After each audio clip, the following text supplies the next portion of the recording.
Hello, and welcome to the Pro Series Conversations from CheckBox Pro.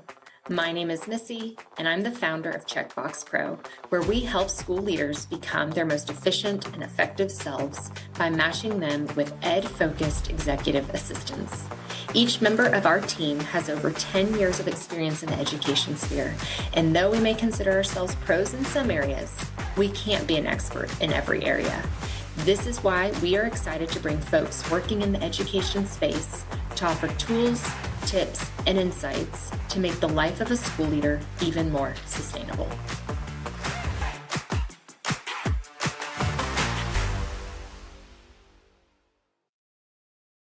Dr. Alicia Martin is the CEO and founder of DWG Educate Serve LLC, helping school and district leaders turn data into action. A summa cum laude graduate of Texas Southern University, she holds a Bachelor's of Science in Mathematics, a Master's of Science in Curriculum and Instruction, and a doctorate in Educational Leadership from the University of Houston Clear Lake. With 20 years in education, Dr. Martin has served as a teacher, principal, and district leader, specializing in data-driven instruction, or DDI, assessment strategy, and leadership development. She has led district-wide DDI initiatives, trained educators across PK through 12, and developed systems to improve student outcomes. Through DWG Educate and Serve, she continues to empower schools to build data-rich cultures and strategic assessment plans for academic success. Hello, Dr. Martin.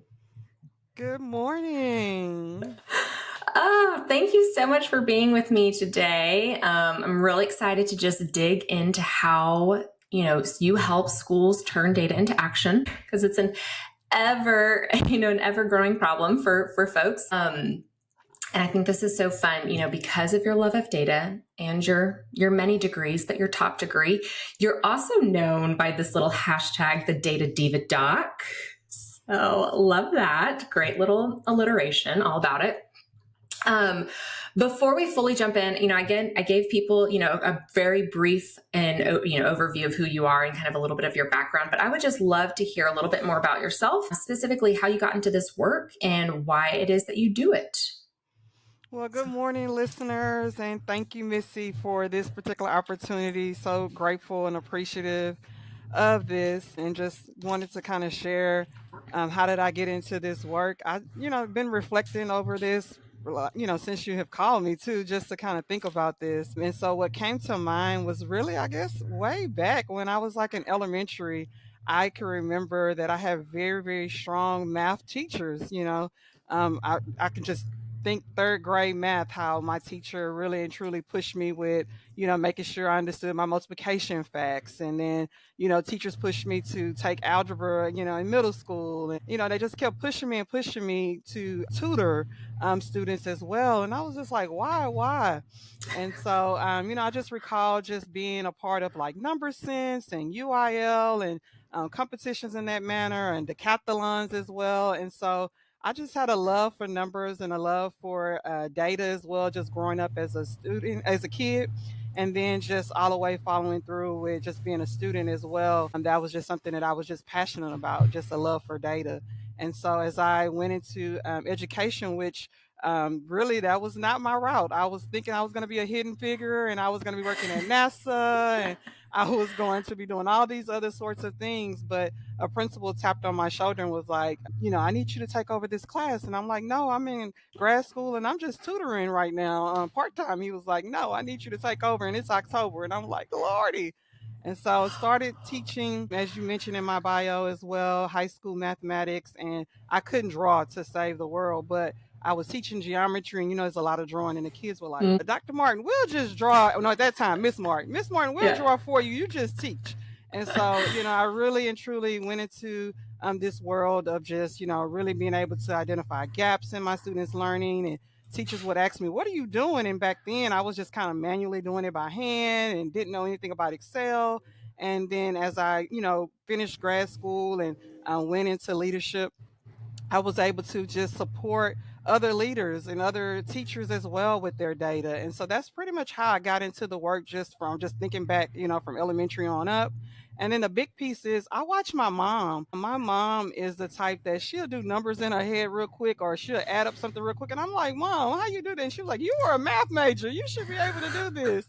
And so that pushed me as well. And so I'm just so grateful and to be able to serve and to help other leaders just wrap their minds around data, because sometimes people see it as a scary thing. It's not Yeah. scary. It's something that we do in our everyday lives.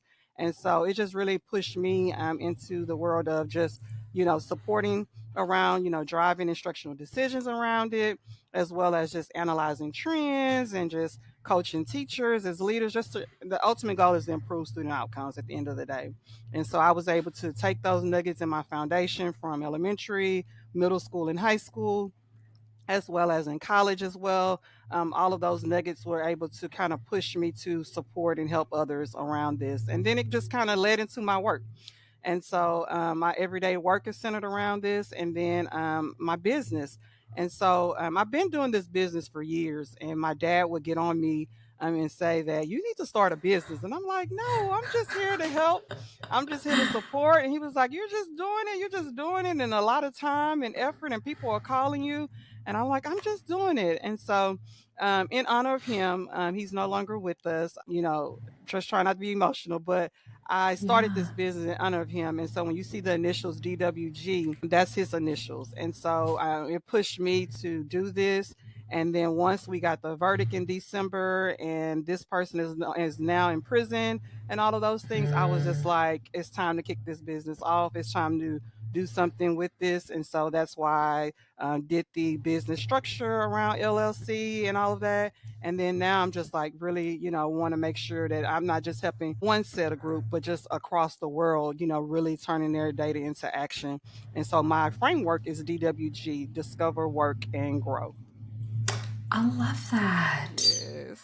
I love that. And what a gift to give to him, and just in Yes. honor of him, and to be able to turn some tragedy into a blessing for lots of Yes. folks. So Yes. thank you for sharing. And I'm Yes. super excited to dig in and learn a little bit more about the work you do with schools and kind of your method, and how you plug into their organizations, because as we know, every school is different, and so how we analyze that data, obviously there's a framework that we'll kind of talk through, but at the end of the day, like, you got to pivot depending Yes. on what's happening inside of those walls. So okay, so again, your work is as Data Diva Doc, or with DWG, is to help schools turn data into action. And when you and I previously talked, right, as you kind of just processed through some of this, it was very clear that you had 3 steps that you feel like that every leader and organization needs to walk through, and that you walk them through as part of your process. Step 1 being data analysis. Step 2 being targeted support. And then step 3, right, is probably where we all fall, is that progress monitoring piece, right? Like, if you don't go back and see if it worked, then you're just going to continue to make the same mistakes. So again, step 1, data analysis. Step 2, targeted support. And step 3, progress monitoring. So I would love for you to just break each of those steps down for our listeners, in hopes that they'll walk away with some maybe tangible steps to turn their data into action, or potentially, feel like, okay, I actually need some more targeted, support with DWG Yes. to do that. But yeah, I think broad strokes, so step 1 being data analysis. I just would love to hear a little bit more about what that process entails. Got it. So, Yeah. still thinking about my dad. That's why I named this first one. The D is for Discover. He took me in when I was 3 years old, and he really pushed me to think about, before I start a district. Start working with a district, or before I start selecting a new career path. He's always stating, "Did you research that particular district? Did you research that campus? Did you?" And I'm like, yes. He like, no, you didn't, because he would be on the road, and he would always, I'll talk to him early in the morning, and he would be researching things and asking me questions, and sometimes I couldn't answer them. So that pushed me for step 1 for the discover phrase, which is centered around the analysis part. You really have to be sure to research. And really, when I mean by research, you have to go in and dig through the data. You have to know what the data is saying, what's happening, which means like what are the root causes, and then, what to do next with it. And so with that data analysis component, you really have to identify the trends and find out if there's some strengths, or there's some gaps, and then just really centered around, not just looking at one data point, but looking at multiple data points when you're analyzing. because I can remember him stating like, did you look at this? Did you look at this report? And so that pushed me in my business as well to push leaders to look at multiple data sources. Don't just look at the main state assessment. You have to look at other assessment data, whether it's language proficiency data or if it's district benchmarks, or you may call them common assessments, attendance data. You'll be surprised. That's something critical to look at, and discipline data as well. And then also college and career military readiness. We, at the end of the day, we want to make sure that we push our scholars to the next level, whether it's the college route or the career route. So we have to look at those data points as well. And then when we look at all that information, we're basically like triangulating the reports. And so what I mean by that, we're comparing performances across different assessments and indicators. And so we're not just looking at one data point, we're looking at multiple data points to make decisions around for our scholars to know what's next for them, to know if there is a learning gap, to learn if there's an external factor. Because sometimes when we look into our attendance or discipline data, I can just remember as a former leader, I would go visit my kids. I would go to their home and be like, "Where are you?" And I said, "When I get back to the school, you better beat me there." And they would beat me there too. So sometimes you have to step out and go find your kids and find out what's going on, and have them sit in your office. Sit side by side with the counselor as well. I would do that as well, to make sure we're finding out what's going on, because those external factors and other things could be impacting the data as well. So really and truly looking at multiple data points is very critical in that discover phase, because you want to make sure that you're looking beyond the test scores. You're looking beyond that, and you're really and truly having a structured data process within your POCs as well, which are our professional learning communities, or you may call them your planning periods. You want to have time set aside to look at the data. We don't want the data to be stale. We want to make sure that we're turning around the data quickly as possible. And the book that I really lean in on the most is Driven by Data 2.0. That is something, and Leverage Leadership as well. Those two books is something that I really and truly, put in my back pocket as well. And then Data Rules is a new one that I'm just now starting to read as well, because those books have really been able to make me just rethink my discover phase, just to really make sure, do I have all the components in here as well? And then as I'm working with my leaders and or teachers, making sure that they're not focused on one data point, because we get stuck there. Yeah. We know that that's our state assessment, or we know that this is something that's impacting my teacher or my performance appraisal. So we just stay right there. And we have to look at other factors to make decisions for what's next for our scholars, whether it's an instructional decision, sometimes it's a leadership action that we have to take, sometimes it's a student issue. There are different issues that it could be. And so if we look at one data point, we won't be able to find that just looking at one. We have to look at multiple data sources, which is triangulating reports. And so that's what I help leaders understand, is that particular report in that discover phase. I love this because I remember, and it's been a while since I've been in the school building, but I work now obviously with a lot of leaders, and the data just lives in so many different places and with so many different people. And I feel like that's been a struggle for so many leaders that I've worked with, is just like, I just cannot go to another spreadsheet, right? Like I cannot log into another platform. Like they want some sort of centralized. And so you mentioned like this report. And of course, because my ops brain is like, how do I make that report? Like, how do I pull all of this and have somebody be able to see it all at once? And I think that might be, because you kind of mentioned some of the issues, right? Like trying to drill down, like, is this a teacher development issue? Is this, we actually have really terrible curriculum that's not like setting up teachers or students for success? Or is this, students not consistently coming to school, right? Or they have undiagnosed dyslexia, right? Like that's like an issue there. Or is it something else? But I feel like until we can get it kind of all in the same place, it's hard to be able to make those conclusions. So is that something that you help with, or is there a workaround? Like how do you allow a leader or even a teacher to be able to kind of drill all that down into a place where they can kind of take it all in at once? Yes, great point. Yes, so we're just basically in Excel, and I'm not gonna say basically, but it's in Excel. But there are some other components within Excel that you need to kind of know. But you're definitely gonna have to possibly have to do something like H lookups or V lookups to pull in, based on the student ID number, pull in these different data sources into one. So you may have your state assessment data in there. You may have some district assessment data in there. You may have, definitely want to start with the demographics, whether this is a emerging bilingual student or if it's a SPED population type student. We want to make sure we have all of those different factors as well within the particular report, because that kind of helps us to know where we need to lean in at. And then you also want to make sure that you have all of those different, it may be some formative assessment points as well. And we try to keep it narrowed down to probably about 10 assessments, not too much, because if the wider it is, sometimes it can be Mm-hmm. overwhelming. So as I'm working with our leaders, I try to make sure, like, what are the 10 assessments that we really want to just put in this particular report, so we can look across to see how our students are performing, and then looking at their demographic data as well to make some decisions. We may have a note section as well, some observation, like when we come in and we observe them, or when the teacher is observing them, we may have some little notes there for each one of our scholars, just to make some decisions.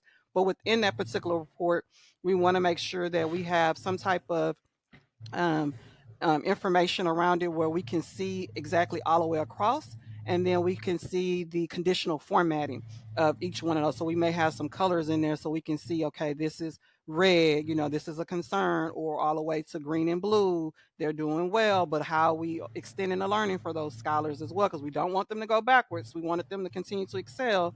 So just putting those conditional formattings in there as well is something that's powerful. And then just having it, no more than 10 across, if all it possible.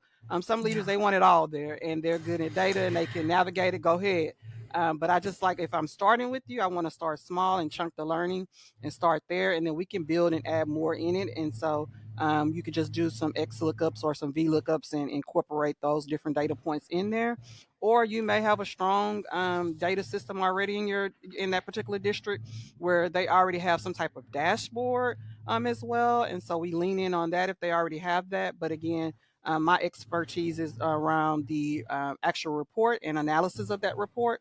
And so if they don't have it, I work with their technology team and their team to build something of that sort. And then I Yeah. help on the analysis of it as well. And so that's the support that I provide, because I feel like it's powerful. Once you look at that, you Yeah. can say, ooh, what kind of issue is this? And Mm. then make some determinations about it. And another key report, I know I mentioned triangulation, but the one that's really, really powerful in this same area of analysis is the item analysis. Like, that is the heart, because that's Mm. where you know if it's a teacher issue or a student issue. Because in that particular report on item analysis, after the student takes the test, now we have a report in front of us where we can see, okay, do is this a, what is where's the misconception at?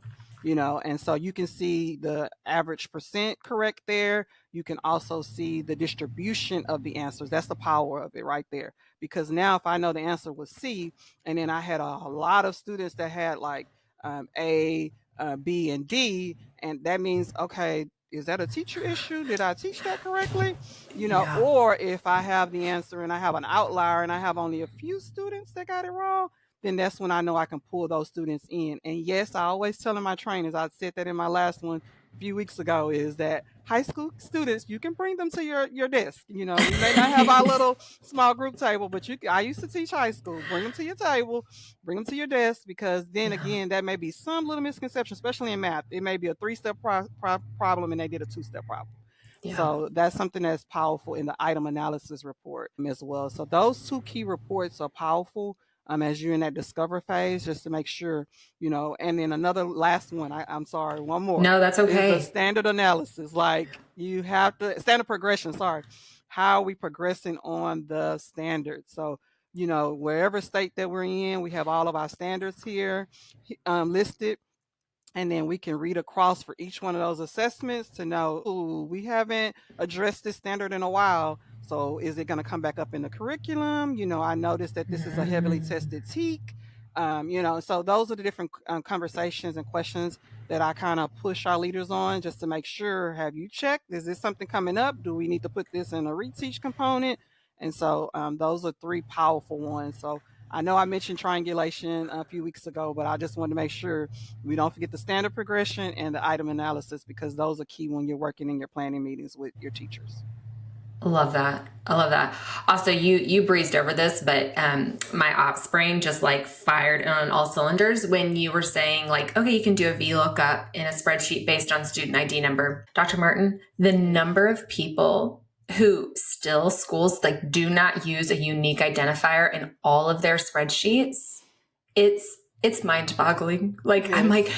It makes data analysis so difficult, and just the integrity of the data, because you're like, if I'm doing it by name and all I have is my names, and then all of a sudden I get another kid who comes in, or if you try to do a sort by a last name and I've got 2 Martins, and you're like, now I'm like lost. So all that to say, I mean, I want Please. everybody to take lots of things away from this, but like if you are going to be analyzing data to this level, you've got to have unique identifiers in Please. every single spreadsheet. So Yes. have a professional development just on making sure how to create a spreadsheet. Yes. Don't even bother making it if it's not going to have a unique identifier. Please, I'm so So glad you leaned in on that. Yes, I'm dealing with a project now, and so we're having to go fix some reports because I'm like, yes. hey, if I want this to be a report that's side by side with a kid, I need their ID number on the report so I can merge it into the system. So Right, yes. right. Yes.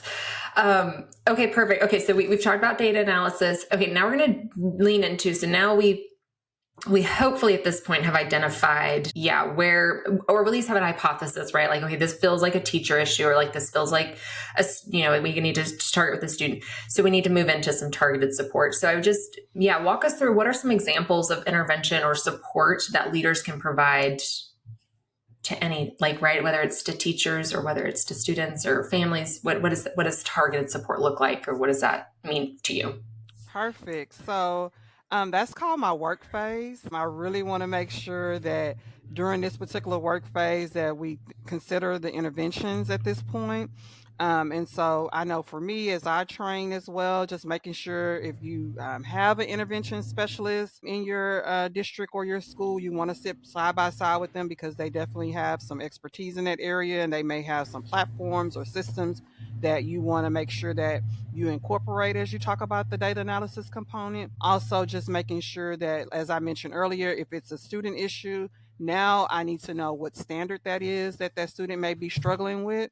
And so a key takeaway here is once I know what standard it is, I remember when I was a teacher, I would just have like, back then, I would have file folders, and I would have, okay, I used to teach Algebra 1. Okay, you're struggling with linear functions. Go pick up that linear functions activity. Let's sit side by side. Let's talk through this. Let's work through this. I noticed on your last assessment, this is where you were struggling at. Tell me why. Asking questions to the scholar just to figure out what that why is, why they're missing that step, and then just really and truly intentionally provide them with support around that as well. I know now we have all of these systems that are computerized now that can be able to provide that support. So whichever platforms that your district may have or campus have purchased, you want to make sure prior to that, that's in the discover phase, you know what tics or skills that they need support in, so that when you go into this work phase, you know where you can make sure that targeted support, is provided in. And so you want to make sure that you have that as well. And then you want to kind of tier. And what I mean by tier, we have our tier 1, we have our tier 2, our tier 3s.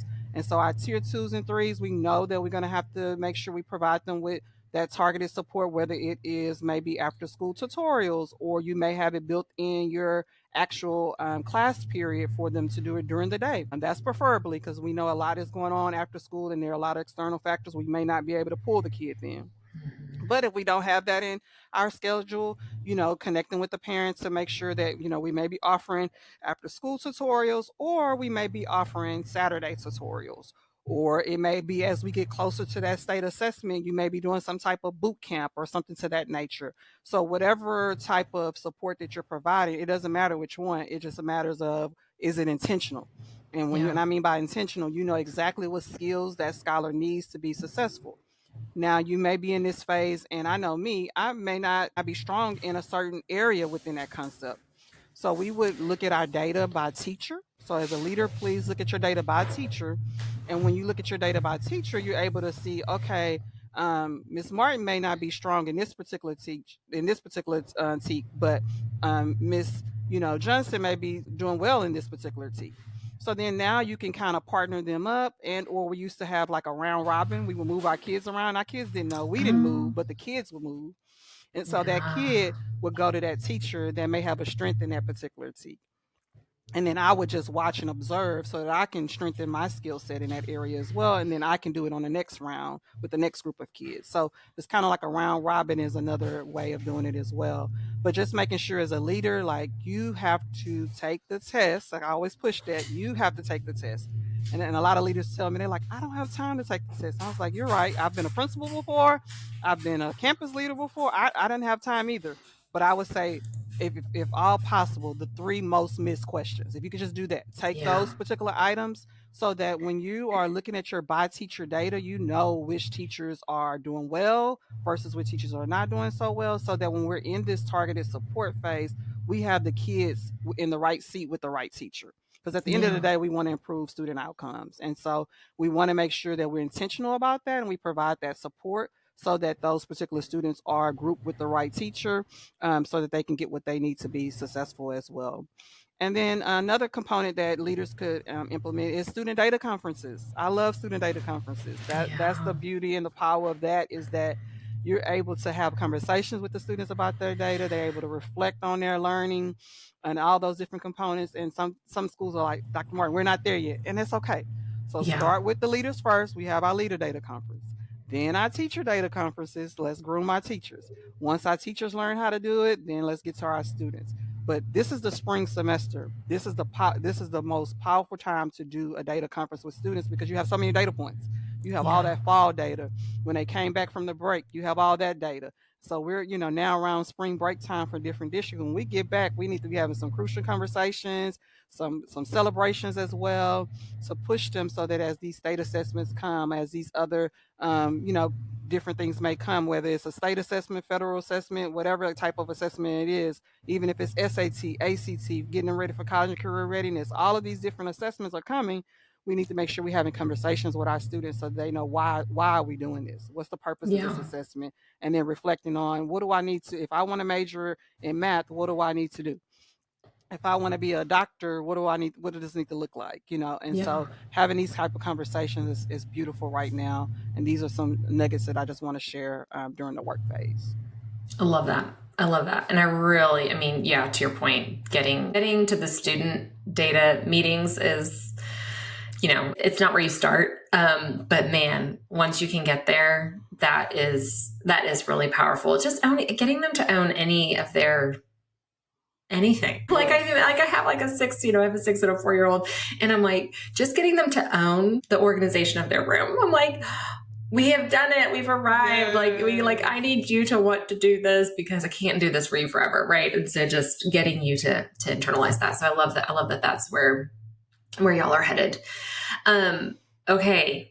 I mean, progress monitoring, step 3, right? Like that's a big one. So I guess want to know a little bit more about, what does effective monitoring look like, and maybe the frequency in which these things should be happening, and which,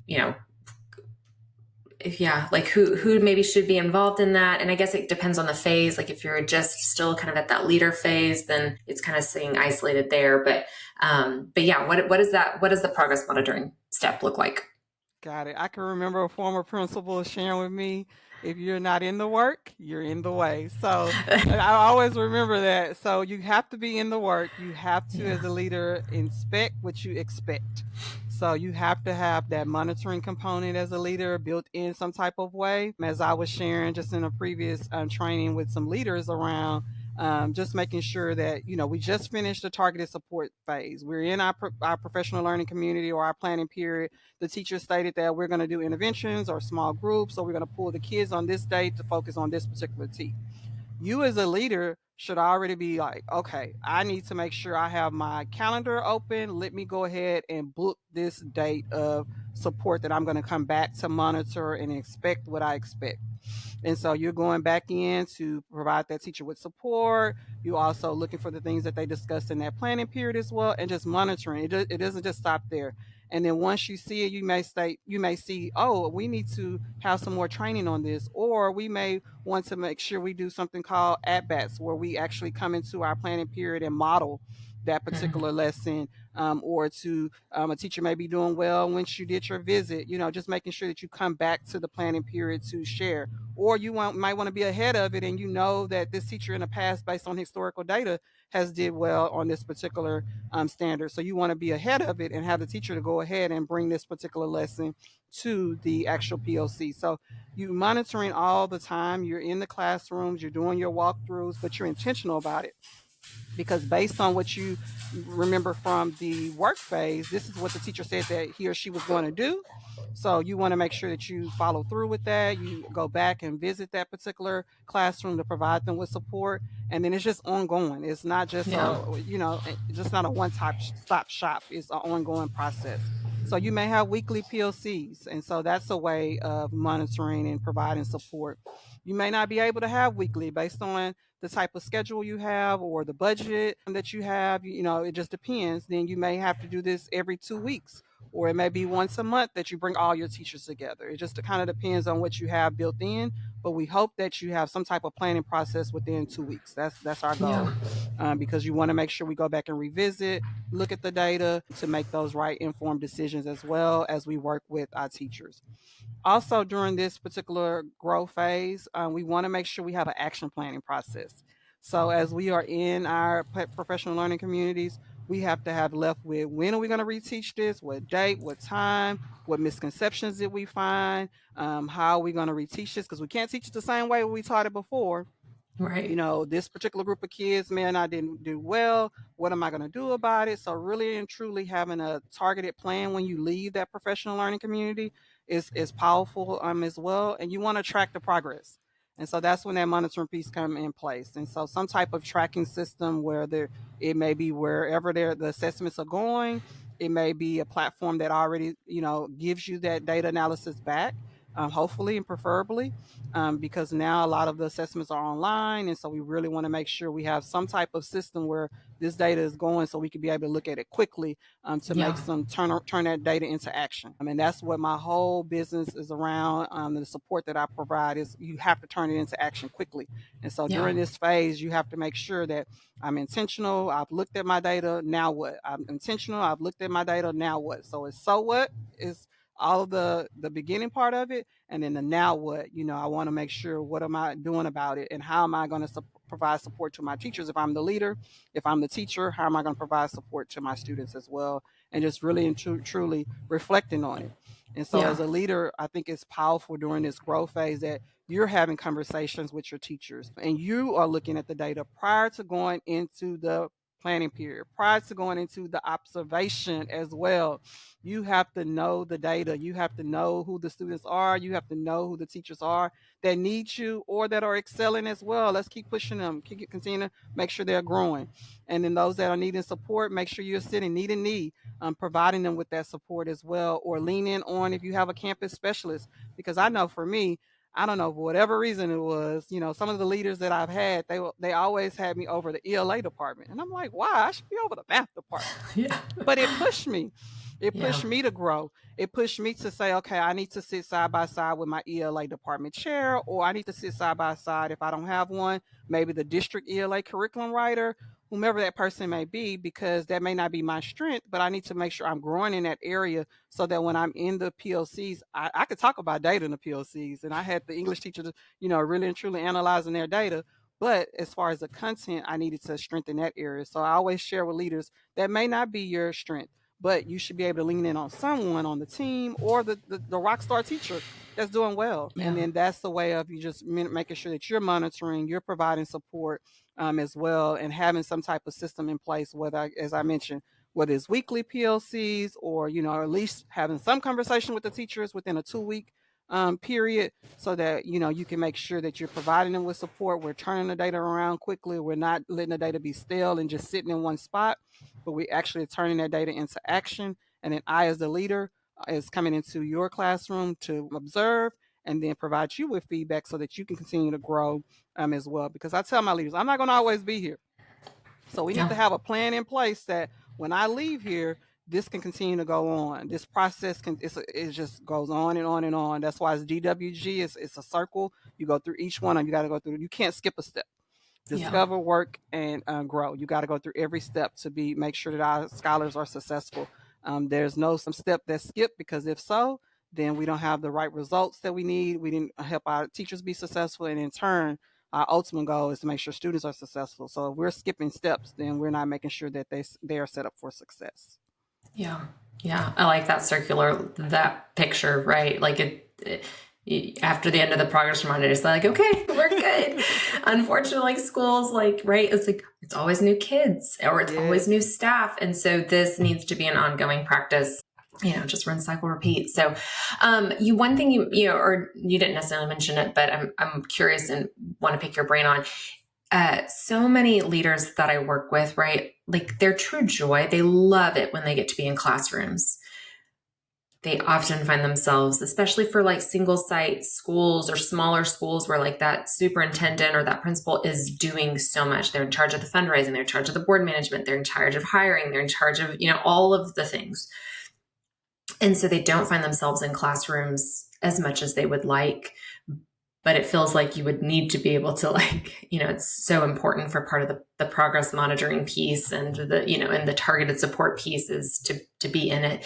Do you have any, tips or suggestions? I'm assuming you've probably heard that same turn of phrase from leaders, right? They're like, I just don't have time. Like, I don't have time to be in the classrooms, or I don't have time to have that coaching meeting, or I don't have time. What is maybe your response to that leader who's struggling to find time to do this very thing? I can attest because Yeah. one year I think I had 42 people that I was appraising. Whoa. 42. We had a large high school, so I had 42 Wow. people that I was appraising. I can just remember it. And I touched each one of them, and I know at Yeah. least twice. How did I do it? I don't know, but I'll just give you some nuggets to ensure that I did do it. But I was just like, Lordy, this is a lot. A lot of caffeine. But that's a lot of people. So what I had to do is just make sure I am intentional about my calendar. Yes, I know that things and fires come up. So sometimes I had to adjust. So I always had like a plan A and a plan B. So I had like Yeah. this is when I want to go. This is a makeup just in case I can't go because I got to meet this particular deadline. So I try to make sure I had my calendar according, and I had like color codings in there as well. Sometimes things just happen where I couldn't get to neither one of them. That's just life. What I had to start doing is just if I had a kid situation, I had that kid with me. Come with Yeah. me. Let's go. Let's go do this walkthrough together. You with me? And when I Yeah. finish this particular walkthrough, we're gonna go to my office. We're gonna finish our conversation. But sometimes they would be in the back of the room with me. I had to make sure I get it done. And so I said, make sure that you are here. Here's an activity that I want you to work on while you're sitting next to me. I kept the student engaged, and I continued my walkthrough. And then we went back to the office to deal with the discipline or contact the parent or do whatever I needed to do to handle the situation. And then you have to have a strong secretary. I could just remember one of my administrative assistants that I had. Oh my gosh, she took care of me. She would pull out all of the information. She had already printed for me. That saved me time Mm. for having to look up anything. She had it already printed, the parent information. If I need to call a parent, everything was already laid out. She would call me on the radio. This is your time to come to, this is a dedicated time for you to come to my office, or our office, sorry. Well, I would say Yeah. her office, to make sure that you handle these particular discipline situations. She kind of had them tiered out for me already. Like, okay, this is a tier 1, tier 2, tier 3 kind of situation. We're going to start Yeah. here. And she had them already laid out for me. Yeah. And then I would review them, and I'm like, okay, yes, this is a low level. This could be lunch detention. Okay, yes. She kind of picked up on my patterns. So really and truly training, and always check before anything go in the system as a leader, making sure you as the leader contact the parent and all of that. You talk to the student. But she kind of organized my stuff in such a way that it was kind of just laid out on my desk. So when I Yeah. came into my office, I was ready to work. So you got to hire the right people, or train them and coach them up if you already inherited someone, so that you can make sure that you're able to get into work, make sure that you're not in the way, as I mentioned earlier, and you're really intentional about what you're doing, and having a plan A, B, and C, because fires will Yeah. come, and safety is always number one. I'm going to ensure this building is safe at the end of the day, and I can rework all of my other situations. The teachers know you. They know what you're doing around the school. They see you running and trying to get everything done. They will respect if you have to reschedule, but I tried my best not to reschedule. That's why I Yeah. had a plan A, B, and C, so that I had it already color coded on my calendar. If I miss this one, I know I have these 2 opportunities to catch up with this particular teacher, and I'll stop by if it was something where I told them I was coming, to let them know this is my plan B date. I'll be there. Don't worry, or whatever it may be. So just making sure Yeah. you're intentional about that. And like I said, sometimes I had to bring the scholar with me, and I had work for him. I'm always ready to teach. I'm always ready. My heart is always at teaching, so I'm always ready to teach you. So come on with me. Let me show you what this is supposed to look like. This is how you're supposed to act in the classroom, and just modeling those expectations. At the same time, I'm taking care of my observation as well. I love that. That's a great suggestion. That's a great suggestion. Very practical because, yeah, I usually have a kid in tow, Yes. always. Yes. Or one more thing, I'm Oh sorry. yeah, no, Missy, no. I would have my backpack. They used to call me Dora because I had my backpack and I had everything in there. I had my laptop if I need to take care of anything, I need to call a parent or whatever. Everything was in my backpack so I can be on the go. I'm not stuck in the office. So I'll have my That's backpack nice. with me with everything in it. And or I think my last couple of years in administration, we had like the little cart. So we had a Oh, cart with our uh-huh. laptop on it. So we're at lunch duty or whatever it may be. We had a cart. We can continue to work as well and have conversations as well and connect and at the same time observing and doing our duties. But I had the backpack a couple years, and then we moved to the having a cart, and we would just move around the building with our cart as well. So those are some little suggestions or nuggets that are not too expensive. Some things you may have at home, or things that you may have in your office to stay in the work and not in a way, and really and truly making sure that you are intentional about your schedule. And again, always safety number one. You have to rearrange as needed to make sure your building is safe. Love that. Love that. Okay, well, I only have one more question for you. It's the question I ask all of my guests. But before we get into that, is there anything else, Dr. Martin, that you would feel like, oh goodness, Missy did not ask this question, and I would be remiss not to tell our listeners this one nugget around data, or anything else related? Not so much a question, but I would just say just something just to remember that data is not overwhelming. It's how you look at it. You just have to have a process and a system in place. And again, it's not a one-stop shop. You got to go through that cycle as well, whatever that cycle may be. There are different ones that you can utilize. We know the POC process as well, those 4 questions, but just making sure you following through with each component as much as you can, because at the end of the day, we need to be intentional. We need to make sure that all of our decisions are centered around students as well, and just making sure that we turn our data into action quickly. We don't let the data just sit there. We have to make sure we analyze it in a fast manner as well. So I would just say that would just be a last little nugget to share Love that. with you Love and that. audience. Love that so much. Yeah. Yeah. Just something is better than nothing, right? Like yeah, don't be so overwhelmed that you end up doing nothing with Nothing. it, right? Yes. Oh, I can't do anything until I have the perfectly set up Yes. spreadsheet or dashboard or whatever. It needs to be pretty guilty, right? Like Yes. I feel like it needs to be beautiful and perfectly organized. And honestly, looking at any form of data and trying to make sense of it is better than nothing. So awesome. Okay. Well, the final question I have for you as we wrap up, like I said, it's in the spirit of my company's name. It's the question I ask all of my guests is, what is one box, big or small, personal or professional, that you hope to check off today? Today, I hope that the message and the information that I've shared today will help you to make sure that you keep data in the forefront. I know that it's a buzzword, data drives decisions, but it does drive all of our Yeah. decisions. And we have to make sure that that particular piece that we are impacting student learning at the end of the day, we want to make sure all of our decisions are centered around that, and we want to build a culture of data informed decision making. And so that's just something that I hope that you all have taken from today. And I hope that I was able to express that and share that information as well. And that is something that I'm leaning in on as I leave here today, just centered around just helping others create systems to put in place to take this action into place in a fast and quick manner as well. So that's what I hope today that to leave with. Love that. Love that. Yes. All right, listeners. Well, as I mentioned, Dr. Martin, she loves helping schools turn data into action. So if you need help with your data or just want to learn more, then you can sign up for her free data-driven instructional tips and then get access to any sort of upcoming PD or training details via her website, which is www.dwgeducateserve.com. And it's under the Contact Us tab. And I will put all this in the episode notes, so don't feel like you have to remember that. She is also on the social medias. So she is at DWG Educate Serve. She's on LinkedIn, Facebook, and Twitter. So definitely check her out there. Give her a follow. And of course, always stay connected with the hashtag Data Diva Doc. Love Yes. that. Yes. Awesome. All right. Well, Dr. Martin, thank you so much again for your time and for joining us today. Listeners, I appreciate you for jumping in and trying to figure out how to turn that data into action. And y'all see y'all next time. Awesome. Thank you for the opportunity. Go and be great leaders.